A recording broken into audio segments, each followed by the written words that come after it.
you play around with the box and you get stabbed, it's kind of over for you. So, any of our friends or family members who interact with the box, that ends up happening.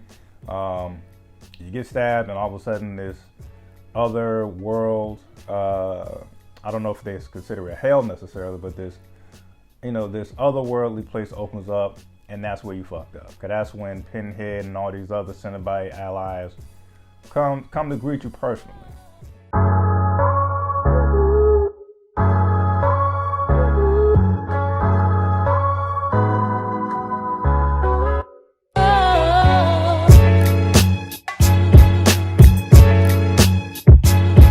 Hey, what's going on, folks? Another episode of Just My Opinion with Ryan. You see the pop up, that would do me a huge favor. You can hit that like and subscribe button for me. So we are talking about the latest installation of Hellraiser. Well, it's kind of more like a reboot or a remake, whatever you want to call it. This is directed by David Bruckner, and overall, I thought it was solid. I thought it was okay. I've seen other reviews who may not have thought as highly of it. So I'm not here to fully defend it, but I do think for a reboot, it definitely paid tribute to some of the original Hellraiser movies. For example, there's a callback with some of the other Cenobites that's around. Pardon me, like you got the Chatterer. There's what's her name? Open Throat, I think it is. The woman, she got the wild looking throat. And of course, you can see from the previews that you got the OG Pinhead. But I did like the twist when it comes to Pinhead. Instead of the familiar, the Pinhead that we're used to, this Pinhead is actually played by an actress, a woman by the name of Jamie Clayton. And I thought she did a great job as it. And not to sound weird, but it was kind of like a little more appealing. Oh, okay, this is interesting. So it was almost like, I don't know, And also, let me put it this way: I like the makeup and costumes or whatnot. I thought were top notch. And just like most Hellraiser movies, I feel like, it's more of like a shock factor in terms of how some of these demons and Cenobites look. I don't think they necessarily rely on jump cuts. And if you've seen any of my horror movie reviews before, I'm a big fan on movies who can creep you out without a lot of jump cuts. Or if you do have jump cuts, at least use them, don't go too crazy or overboard with it. So in this remake of Hellraiser, in terms of what it's about, a couple who was kind of down bad with money, they end up, based off the boyfriend's, inside connections with one of his jobs, they end up breaking into like this billionaire's warehouse, and they steal this mysterious looking box, and initially consider trying to pawn it off for some money or whatever the case is, getting like an appraiser or something. And lo and behold,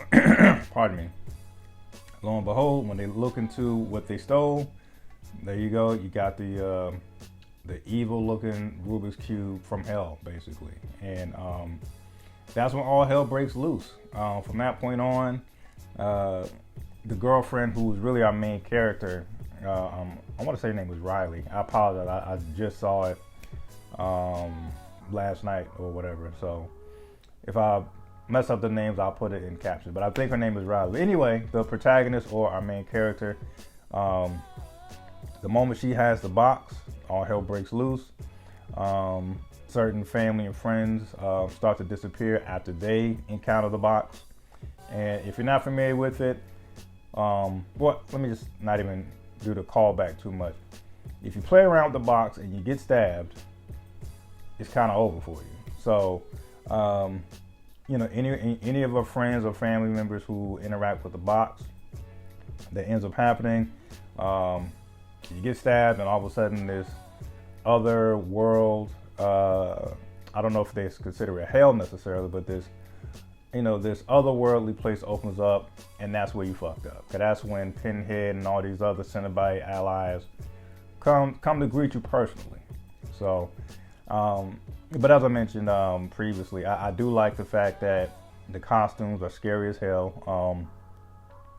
I have no research or proof of this, but I'm pretty sure like video games and movies, like the Silent Hill video games and movies, I'm sure had to be inspired at least a little bit from the Hellraiser franchise. I mean, just if you're thinking about pure nightmare fuel, and if you remember Silent Hill, I think it's kind of easy to say that Hellraiser was kind of the father of other, stuff like your Silent Hills and anything else that just has over the board wild, scary shit to look at.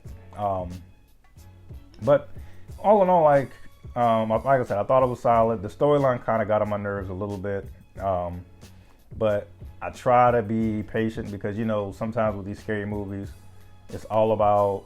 Sometimes you can't have a scary movie without somebody making some dumbass decisions. So I have to really, be aware of that.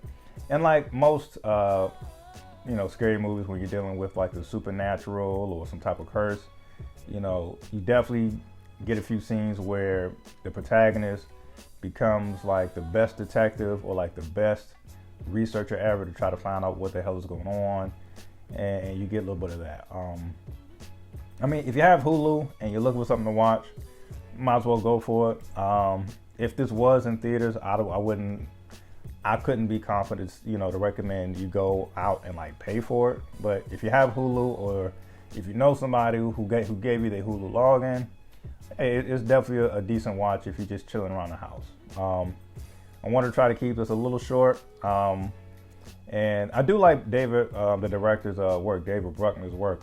The Ritual, which I believe I saw on Netflix, that was a solid watch. And I think there's another movie he has, The Night House, which I'm not familiar with.